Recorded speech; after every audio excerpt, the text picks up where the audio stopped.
Muy buenas noches, señores, bienvenidos. Bendito Señor, gracias porque este tiempo lo dedicamos a ti, Señor, en una meditación y lectura de tu palabra, en la que podemos regocijarnos con lo que escrito está, porque tu palabra es verdad, Señor. Así de esta manera comprendemos y mejoramos cada día nuestras actitudes ante el mundo, Señor, para que seamos un faro de luz y esperanza como tú nos has mandado a hacer. Permítenos, Señor, que con nuestro testimonio, con nuestras acciones, con nuestras actitudes, podamos llevar más gentes cada día a ti. Gracias, Señor, en el nombre de Cristo Jesús. Amén. Muy buenas noches, señores, bienvenidos. Pues vámonos de inmediato a la lectura. Iniciamos con el capítulo número 16 del libro primero de Samuel, y el Señor dice así: Samuel unge a David. Dijo el Señor a Samuel: ¿Hasta cuándo llorarás a Saúl, habiéndolo yo desechado para que no reine sobre Israel? Llena tu cuerno de aceite y ven, y te enviaré a Isaí de Belén, porque de sus hijos me he provisto de rey. Y dijo Samuel: ¿Cómo iré? Si Saúl lo supiera, me mataría. El Señor respondió: Toma contigo una becerra de la vacada y di: a ofrecer sacrificios al Señor he venido. Y llama a Isaí al sacrificio, y yo te enseñaré lo que has de hacer, y me ungirás al que yo te diga. Hizo pues Samuel como le dijo el Señor, y luego que él llegó a Belén, los ancianos de la ciudad salieron a recibirle con miedo y dijeron: ¿Es pacífica tu venida? Él respondió: Sí, vengo a ofrecer sacrificio al Señor. Santifíquense y vengan conmigo al sacrificio. Y santificando él a Isaí y a sus hijos, los llamó al sacrificio. Y aconteció que cuando ellos vinieron, él vio a Eliab y dijo: De cierto, delante del Señor estás ungido. Y el Señor respondió a Samuel: No mire su parecer ni a lo grande de su estatura, porque yo lo desecho, porque el Señor no mira lo que mira el hombre, pues el hombre mira lo que está delante de sus ojos, pero el Señor mira el corazón. Y entonces llamó Isaí a Abinadab y lo hizo pasar delante de Samuel, el cual dijo: Tampoco a éste ha escogido el Señor. Hizo luego pasar Isaí a Sama, y él dijo: Tampoco a éste ha elegido el Señor. E hizo pasar Isaí 7 hijos suyos delante de Samuel, pero Samuel dijo a Isaí: El Señor no ha elegido a estos. Entonces dijo Samuel a Isaí: ¿Son estos todos tus hijos? Y él respondió: Queda aún el menor que apacienta las ovejas. Y dijo Samuel a Isaí: Envía por él, porque no nos sentaremos a la mesa hasta que él venga aquí. Envió pues por él y le hizo entrar, y era rubio, hermoso de ojos y de buen parecer. Entonces el Señor dijo: Levántate y úngelo, porque éste es. Y Samuel tomó el cuerno del aceite y lo ungió en medio de sus hermanos, y desde aquel día en adelante el Espíritu del Señor vino sobre David. Se levantó luego Samuel y se volvió a Ramá. David toca para Saúl. El espíritu del Señor se apartó de Saúl y le atormentaba un espíritu malo de parte del Señor. Y los criados de Saúl le dijeron: He aquí ahora un espíritu malo de parte de Dios te atormenta. Diga pues nuestro Señor a tus siervos que están de ti, que busquen a alguno que sepa tocar el arpa, para que cuando esté sobre ti el espíritu malo de parte de Dios, él toque con su mano y tengas alivio. Y Saúl respondió a sus criados: Búsquenme pues ahora alguno que toque bien y tráiganmelo. Entonces uno de los criados respondió diciendo: He aquí yo he visto a un hijo de Isaí de Belén que sabe tocar y es valiente y vigoroso y hombre de guerra, prudente en sus palabras y hermoso, y el Señor está con él. Y Saúl envió mensajeros a Isaí diciendo: Envíame a David tu hijo, el que está con las ovejas. Y tomó Isaí un asno cargado de pan, una vasija de vino y un cabrito, y lo envió a Saúl por medio de David su hijo. Y viniendo David a Saúl, estuvo delante de él, y él le amó mucho y le hizo su paje de armas. Y Saúl envió a decir a Isaí: Yo te ruego que esté David conmigo, pues ha hallado gracia en mis ojos. Y cuando el espíritu malo de parte de Dios venía sobre Saúl, David tomaba el arpa y tocaba con su mano, y Saúl tenía alivio y estaba mejor, y el espíritu malo se apartaba de él. Capítulo 17 del libro primero de Samuel. El Señor dice así: David mata a Goliat. Los filisteos juntaron sus ejércitos para la guerra y se congregaron en Soco, que es de Judá, y acamparon entre Soco y Aseca en Efes Damín. También Saúl y los hombres de Israel se juntaron y acamparon en el valle de Ela y se pusieron en orden de batalla contra los filisteos. Y los filisteos estaban sobre un monte a un lado, e Israel estaba sobre otro monte al otro lado, y el valle entre ellos. Salió entonces del campamento de los filisteos un paladín, el cual se llamaba Goliat de Gat, y tenía altura 6 codos y un palmo, y traía un casco de bronce en su cabeza, y llevaba una cota de malla, y era el peso de la cota 5000 siclos de bronce. Sobre sus piernas traía grandes grebas de bronce, y jabalina de bronce entre sus hombros. El asta de su lanza era como un rodillo de telar, y tenía el hierro de su lanza 600 siclos de hierro, e iba su escudero delante de él. Y se paró y dio voces a los escuadrones de Israel, diciéndoles: ¿Para qué se han puesto en orden de batalla? ¿No soy yo el filisteo y ustedes los siervos de Saúl? Escojan de entre ustedes un hombre que venga contra mí. Si él puede pelear conmigo y me vence, nosotros seremos sus siervos, y si yo puedo más que él y lo venzo, ustedes serán nuestros siervos y nos servirán. Y añadió el filisteo: Hoy yo he desafiado al campamento de Israel, denme un hombre que pelee conmigo. Y oyendo Saúl y todo Israel estas palabras del filisteo, se turbaron y tuvieron gran miedo. Y David era hijo de aquel hombre efrateo de Belén de Judá, cuyo nombre era Isaí, el cual tenía 8 hijos, y en el tiempo de Saúl este hombre era viejo y de gran edad entre los hombres. Y los 3 hijos mayores de Isaí habían ido para seguir a Saúl a la guerra, y los nombres de sus 3 hijos que habían ido a la guerra eran Eliab el primogénito, el segundo Abinadab y el tercero Sama, y David era el menor. Siguieron pues los 3 mayores a Saúl, pero David había vuelto, dejando a Saúl para apacentar las ovejas de su padre en Belén. Venía pues aquel filisteo por la mañana y por la tarde, y así lo hizo durante 40 días. Y dijo Isaí a David su hijo: Toma ahora para tus hermanos un efa de este grano tostado, y estos 10 panes, y llévalo pronto al campamento de tus hermanos, y estos 10 quesos de leche los llevarás al jefe de los 1000, y mira si tus hermanos están buenos y toma prendas de ellos. Y Saúl y ellos y todos los de Israel estaban en el valle de Ela, peleando contra los filisteos. Se levantó pues David de mañana, y dejando las ovejas al cuidado de un guarda, se fue con su carga como Isaí le había mandado, y llegó al campamento cuando el ejército salía en orden de batalla, y daba el grito de combate, y se pusieron en orden de batalla Israel y los filisteos, ejército frente a ejército.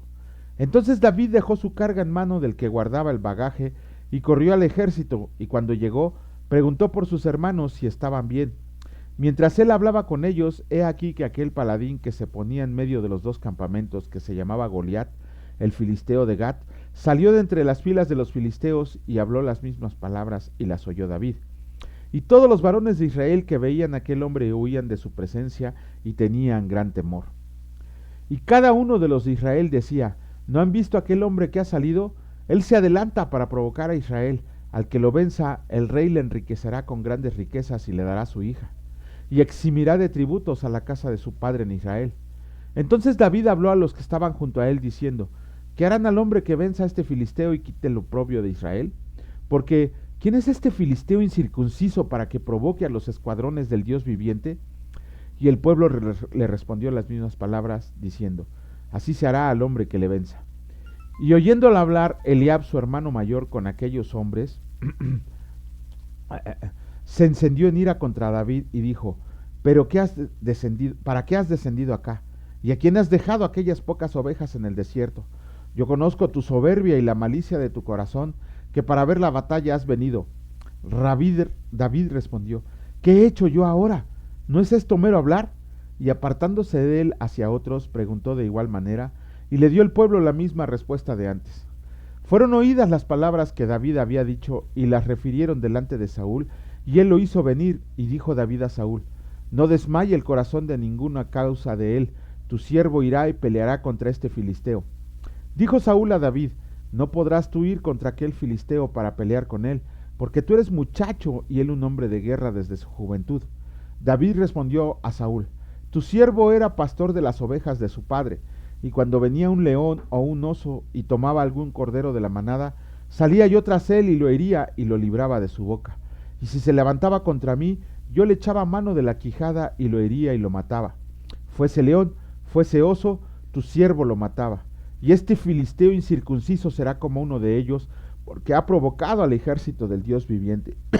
Añadió David: El Señor que me ha librado de las garras del león y de las garras del oso, Él también me librará de la mano de este filisteo. Y dijo Saúl a David: Ve, y el Señor esté contigo. Y Saúl vistió a David con sus ropas, y puso sobre su cabeza un casco de bronce, y le armó de coraza. Y ciñó David su espada sobre sus vestidos, y probó a andar, porque nunca había hecho la prueba.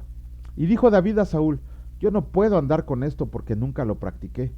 Y David echó de sí aquellas cosas, y tomó su cayado en su mano, y escogió 5 piedras lisas del arroyo, y las puso en el saco pastoril, en el zurrón que traía, y tomó su honda en su mano, y se fue hacia el filisteo. Y el filisteo venía andando y acercándose a David y su escudero delante de él. Y cuando el filisteo miró y vio a David, le tuvo en poco porque era muchacho y rubio y de hermoso parecer. Y dijo el filisteo a David, ¿soy yo perro para que vengas a mí con palos? Y maldijo a David por sus dioses. Dijo luego el filisteo a David, ven a mí y daré tu carne a las aves del cielo y a las bestias del campo. Entonces dijo David al filisteo, tú vienes a mí con espada y lanza y jabalina, mas yo vengo a ti en el nombre del Señor de los ejércitos, el Dios de los escuadrones de Israel, a quien tú has provocado. El Señor te entregará hoy en mi mano y yo te venceré, y te cortaré la cabeza y daré hoy los cuerpos de los filisteos a las aves del cielo y a las aves de la tierra. Y toda la tierra sabrá que hay Dios en Israel, y sabrá toda esta congregación que el Señor no salva con espada y con lanza, porque del Señor es la batalla y Él los entregará en nuestras manos. Y aconteció que cuando el filisteo se levantó y echó a andar para ir al encuentro de David, David se dio prisa y corrió a la línea de batalla contra el filisteo. Y metiendo David su mano en la bolsa, tomó de ahí una piedra y la tiró con la honda e hirió al filisteo en la frente, y la piedra quedó clavada en la frente y cayó sobre su rostro en tierra. Así venció David al filisteo con honda y piedra, e hirió al filisteo y lo mató, sin tener David espada en su mano. Entonces corrió David y se puso sobre el filisteo, y tomando la espada de él y sacándola de su vaina, lo acabó de matar y le cortó con ella la cabeza. Y cuando los filisteos vieron a su paladín muerto, huyeron. Levantándose luego los de Israel y los de Judá, gritaron y siguieron a los filisteos hasta llegar al valle y hasta las puertas de Ecrón. Y cayeron los heridos de los filisteos por el camino de Saharaim hasta Gat y Ecrón. Y volvieron los hijos de Israel de seguir tras los filisteos, y saquearon su campamento. Y David tomó la cabeza del filisteo y la trajo a Jerusalén, pero las armas de él las puso en su tienda. Y cuando Saúl vio a David que salía a encontrarse con el filisteo, dijo a Abner, general del ejército, Abner, ¿de quién es hijo ese joven? Y Abner respondió, vive tu alma, oh rey, que no lo sé. Y el rey dijo, pregunta de quién es hijo este joven. Y cuando David volvía de matar al filisteo, Abner lo tomó y lo llevó delante de Saúl, teniendo David la cabeza del filisteo en su mano. Y le dijo Saúl, muchacho, ¿de quién eres hijo? Y David respondió, yo soy hijo de tu siervo Isaí de Belén. Capítulo 18 del libro primero de Samuel. El Señor dice así, pacto de Jonatán y David. Aconteció que cuando él hubo acabado de hablar con Saúl, el alma de Jonatán quedó ligada con la de David, y lo amó Jonatán como a sí mismo. Y Saúl le tomó aquel día y no le dejó volver a la casa de su padre. E hicieron pacto Jonatán y David porque él le amaba como a sí mismo. Y Jonatán se quitó el manto que llevaba y se lo dio a David, y otras ropas suyas, hasta su espada, su arco y su talabarte. Y salía David a donde quiera que Saúl le enviaba, y se portaba prudentemente. Y lo puso Saúl sobre gente de guerra, y era acepto a los ojos de todo el pueblo y a los ojos de los siervos de Saúl. Saúl tiene celos de David.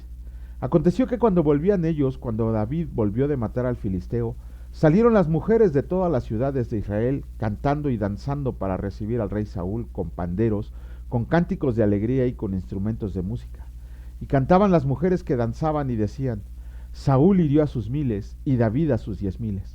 Y se enojó Saúl en gran manera y le desagradó este dicho, y dijo, a David dieron 10,000 y a mí 1000, no le falta más que el reino. Y desde aquel día Saúl no miró con buenos ojos a David.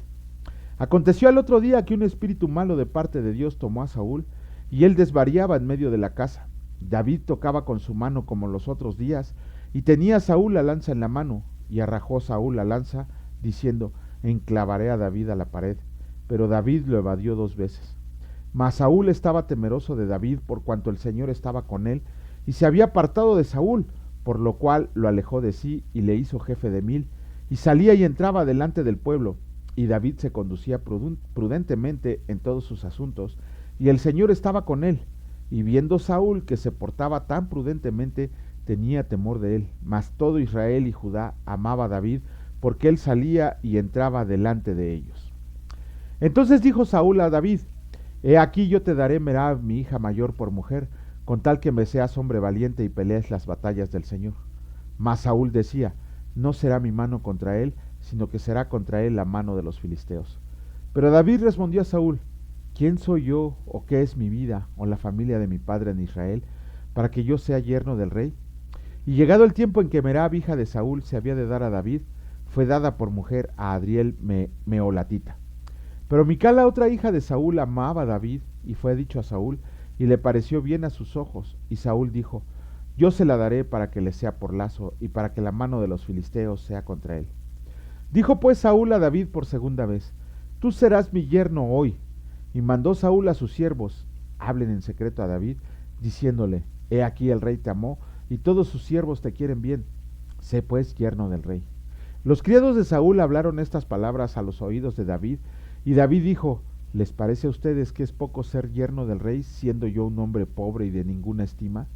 Y las criadas de Saúl y los criados de Saúl le dieron la respuesta diciendo, tales palabras ha dicho David. Y Saúl dijo, digan así a David, el rey no desea la dote, sino 100 prepucios de los filisteos, para que sea tomada venganza de los enemigos del rey. Pero Saúl pensaba hacer caer a David en manos de los filisteos. Cuando sus siervos declararon a David estas palabras, pareció bien la cosa a los ojos de David para ser yerno del rey. Y antes que el plazo se cumpliera, se levantó David y se fue con su gente, y mató a 200 hombres de los filisteos, y trajo David los prepucios de ellos, y los entregó todos al rey, a fin de hacerse yerno del rey.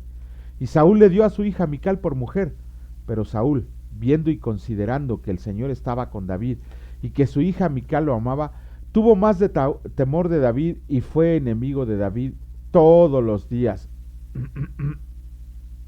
Ay, acá, perdón, aquí estoy.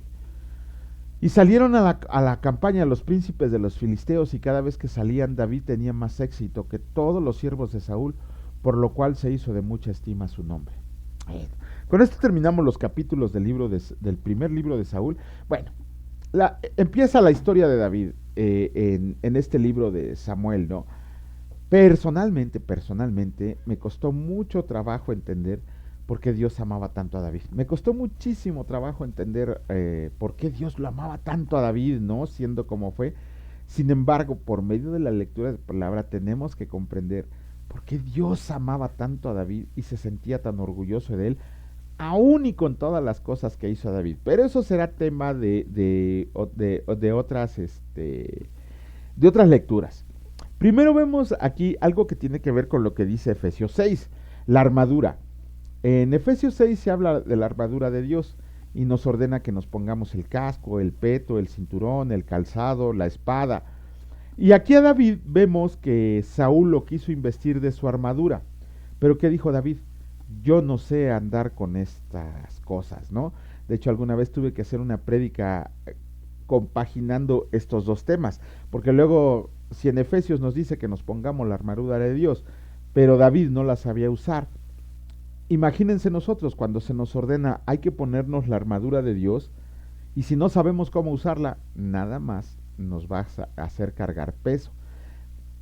Pronto llegaremos a Efesios y ahí explicaremos cómo se debe portar la armadura que Dios nos da, porque a veces nos las ponemos por pedazos, a veces se nos olvida la espada, a veces se nos olvida el yelmo, a veces se nos olvida el escudo.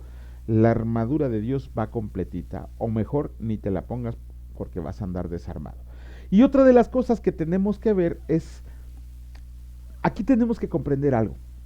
¿Cuántos de nosotros, y estoy hablándoles antes de conocer a Cristo, incluyéndome todos, antes de conocer a Cristo, ¿quiénes éramos nosotros? La gran mayoría de nosotros, y me atrevo a decir que todos, éramos basura. Y con esta bocota grandota lo digo, éramos basura, éramos inmundicia, éramos menesterosos a los ojos de Dios y de muchos hombres. ¿Por qué? Porque nadie nos tomaba en cuenta, nadie daba un peso por nosotros, no sabíamos nosotros en qué camino andar, no sabíamos qué hacer, hasta que vino Jesucristo y nos levantó como hombres poderosos, no solo de guerra, sino de oración, sino para servicio al Señor. Eso nos lleva a ver por qué Dios se fija en esta clase de hombres, por qué nuestro Señor Jesucristo vino y escogió a 12 apóstoles y muchos de ellos analfabetas? ¿Por qué no escogió a fariseos? ¿Por qué no escogió a doctores de la ley? ¿Por qué? Porque su corazón ya estaba muy minado con tergiversaciones de la ley de Moisés. De la misma manera nosotros éramos como niños cuando el Señor nos eligió, porque lo que vio del Señor de nosotros es el corazón. Un corazón que en su momento estaba lleno de cosas malas, un corazón que anhelaba, que buscaba con mucha esperanza algo que pudiera confortarlo. El Señor vio esa disposición de nuestro corazón y nos eligió a cada uno de nosotros para que fuéramos dignos de ser llamados sus hijos cuando confesamos a Jesucristo. Dios jamás se va a fijar si eres alto, si eres chaparro, si eres gordo, si eres bello como yo. No, Dios en lo que se va a fijar es en la disposición del corazón. Eso es en lo que se fija el Señor.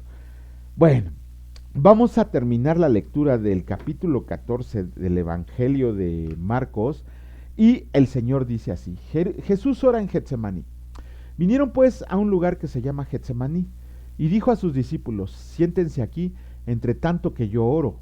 Y tomó consigo a Pedro, a Jacobo y a Juan y comenzó a entristecerse y a angustiarse. Y les dijo: mi alma está muy triste hasta la muerte. Quédense aquí y velen. Yéndose un poco adelante, se postró en tierra y lloró que si fuera posible pasara de él aquella hora. Y decía: Abba, Padre, todas las cosas son posibles para ti. Aparta de mí esta copa, mas no lo que yo quiero, sino lo que tú. Vino luego y los halló durmiendo y dijo a Pedro: Simón, ¿duermes? ¿No has podido velar una hora? Velen y oren para que no entren en tentación. El espíritu a la verdad está dispuesto, pero la carne es débil. Otra vez fue y oró diciendo las mismas palabras. Al volver otra vez los halló durmiendo, porque los ojos de ellos estaban cargados de sueño, y no sabían qué responderle. Vino la tercera vez y les dijo: duérmanse ya y descansen, basta, la hora ha venido. He aquí el Hijo del Hombre es entregado en manos de los pecadores. Levántense, vámonos, he aquí se acerca el que me entrega. Arresto de Jesús. Luego, hablando él aún, vino Judas, que era uno de los 12, y con él mucha gente con espadas y palos, de parte de los principales sacerdotes y de los escribas y de los ancianos, y al que le entregaba les había dado señal diciendo: al que yo bese, ese es, préndanlo y llévenlo con seguridad. Y cuando vino, se acercó luego a él y le dijo: Maestro, maestro, y le besó. Entonces ellos le echaron mano y le prendieron, pero uno de los que estaban ahí, sacando la espada, hirió al siervo del sumo sacerdote cortando la oreja. Y respondiendo Jesús les dijo: como contra un ladrón han salido con espadas y con palos para prenderme. Cada día estaba con ustedes enseñando en el templo y no me prendieron, pero es así para que se cumplan las escrituras. Entonces todos los discípulos, dejándole, huyeron. El joven que huyó, pero cierto joven le seguía, cubierto el cuerpo con una sábana, y le prendieron, mas él, dejando la sábana, huyó desnudo. Jesús ante el concilio. Trajeron pues a Jesús al sumo sacerdote, y se reunieron todos los principales sacerdotes y los ancianos y los escribas. Y Pedro le siguió de lejos hasta dentro del patio del sumo sacerdote, y estaba sentado con los alguaciles calentándose al fuego. Y los principales sacerdotes y todo el concilio buscaban testimonio contra Jesús para entregarlo a la muerte, pero no lo hallaban, porque muchos decían falso testimonio contra él, mas su testimonio no concordaba. Entonces, levantándose unos, dieron falso testimonio contra él, diciendo: nosotros le hemos oído decir: yo derribaré este templo hecho a mano, y en 3 días edificaré otro hecho sin mano. Pero ni aun así concordaban en el testimonio. Entonces el sumo sacerdote, levantándose en medio, preguntó a Jesús diciendo: ¿no respondes nada? ¿Qué testifican estos contra ti? Mas él callaba y nada respondía. El sumo sacerdote le volvió a preguntar y le dijo: ¿eres tú el Cristo, el Hijo del bendito? Y Jesús le dijo: yo soy. Y verás al Hijo del Hombre sentado a la diestra del poder de Dios y viniendo en las nubes del cielo. Entonces el sumo sacerdote, rasgando su vestidura, dijo: ¿qué más necesidad tenemos de testigos? ¿Han oído la blasfemia? ¿Qué les parece? Y todos ellos le condenaron, y declarándole ser digno de muerte, y algunos comenzaron a escupirle y a cubrir el rostro y a darle de puñetazos y a decirle: profetiza, y los alguaciles le daban de bofetadas. Pedro niega a Jesús. Estando Pedro abajo, en el patio, vino una de las criadas del sumo sacerdote, y cuando vio a Pedro que se calentaba, mirándole dijo: Tú también estabas con Jesús el Nazareno. Mas él negó diciendo: No le conozco ni sé lo que dices. Y salió a la entrada y cantó el gallo. Y la criada, viéndole otra vez, comenzó a decir a los que estaban ahí: Este es de ellos. Pero él negó otra vez. Y poco después los que estaban ahí dijeron otra vez a Pedro: Verdaderamente tú eres de ellos, porque eres Galileo y tu manera de hablar es semejante a la de ellos. Entonces él comenzó a maldecir y a jurar: No conozco a este hombre de quien hablan. Y el gallo cantó la segunda vez. Entonces Pedro se acordó de las palabras que Jesús le había dicho: Antes que el gallo cante 2 veces, me negarás 3 veces. Y pensando en esto, lloraba. ¡Wow! Bueno, con eso terminamos el capítulo 14 del Evangelio de Marcos. Y Jesús ora en Getsemaní. Cuando leamos Lucas capítulo 22, en el versículo 24, nos dice que nuestro Señor Jesucristo, cuando estaba orando, sudó sangre. Aquí Marcos nos dice que solamente estaba sudando. Pero hace unos cuantos días un muchacho me preguntó que si era cierto que Jesucristo había, ¿cómo se llama?, sudado sangre, o solamente era una alegoría del escritor para realzar el sufrimiento de Jesucristo. Ok. Bajo esta temática hicimos una investigación y dimos con unos escritos de un doctor llamado Alex Metterel. Él es un patólogo forense, él es ¿cómo se llama?, una persona que ha publicado en la revista Científico Americano. Él es un señor que tiene un doctorado en ingeniería, tiene una carrera en medicina, tiene un montón de títulos. Este señor ha estudiado en 3 universidades y todo esto. Y él realizó muchísimas autopsias, y no tenemos el cuerpo de Jesús porque sabemos que él está vivo en el cielo. Pero a él le hicimos esta pregunta. Bueno, en sus investigaciones él mencionó algo acerca, cuando le preguntaron acerca del sacrificio de nuestro Señor Jesucristo, de la muerte de Jesucristo, le preguntaron si era real. Alexander Metterel se llama el doctor, si era real todo lo que había pasado Jesucristo, y que nos diera una explicación acerca de todos sus sufrimientos. Obviamente no nos vamos a explayar ahorita en todo esto. A lo mejor tocamos el tema un poquito más mañana, pero vamos a centrarnos cuando Jesús ora en Getsemaní y que en Lucas 22 dice que sudaba sangre. Este señor doctor nos mostró que hay una condición médica llamada hematodrosis. Sí, hematodrosis. ¿Qué significa eso? Que bajo ciertas circunstancias extremas de preocupación, ansiedad o estrés, los vasos capilares de la piel se rompen, y al romperse empieza a salir sangre mezclada con sudor. Ajá, es una condición real médica. Inclusive podemos investigar el concepto en internet y se van a dar cuenta que eso es real. Pero hay una cosa que tiene un efecto, bueno, tiene varios efectos secundarios esta condición llamada hematodrosis. Deja la piel muy, pero muy, muy sensible, casi translúcida. Y si nuestro Señor Jesucristo, imagínense, ya había sudado sangre y tenía la piel muy frágil, imagínense lo que sintió cuando lo empezaron a bofetear, a escupir, a patear, a darle de puñetazos. Nada más imagínense eso, tener la piel tan sensible.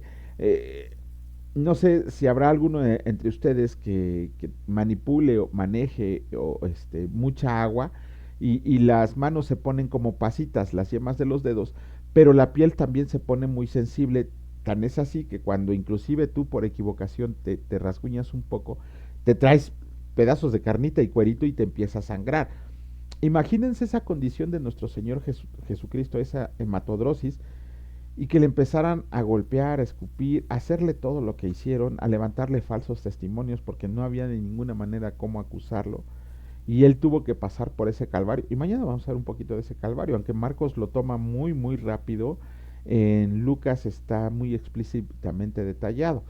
pero ya llegaremos a ese punto y ahora solo nos vamos con la pregunta. Imagínense el dolor que tenía nuestro Señor Jesucristo, pero el dolor más grande era que en ese momento no estaba con la presencia de Dios, porque todavía faltaba que se le cargara el pecado de todo el mundo. Pero bueno, con eso terminamos la lectura del día de hoy. Bendito Señor, gracias, porque por medio de tu misericordia podemos seguir con esta empresa de leer tu palabra, Señor. Gracias por apoyarnos, Señor, gracias por bendecirnos, gracias por darnos la fuerza, el entendimiento, la sabiduría de lo alto, para poder seguirnos deleitándonos con gozo, conociendo quién eres por medio de esta lectura. Te agradecemos porque nos vas quitando la venda de los ojos, Señor, para poder predicar tu evangelio, para saber lo que tenemos que decir cuando estemos con todas las personas que necesitan conocerte. Señor, danos la fuerza para evangelizar. Se acercan tiempos muy oscuros en los cuales va a ser necesario que todo el mundo te conozca, para que ya vengas ya, Señor, que vengas a instaurar tu reino y que podamos vivir bajo tus órdenes y tu voluntad. Gracias, bendito Señor, en el nombre precioso de Cristo Jesús. Amén. Que Dios les bendiga, señores. Si Dios lo permite, nos vemos el día de mañana. Cuídense mucho. Hasta luego.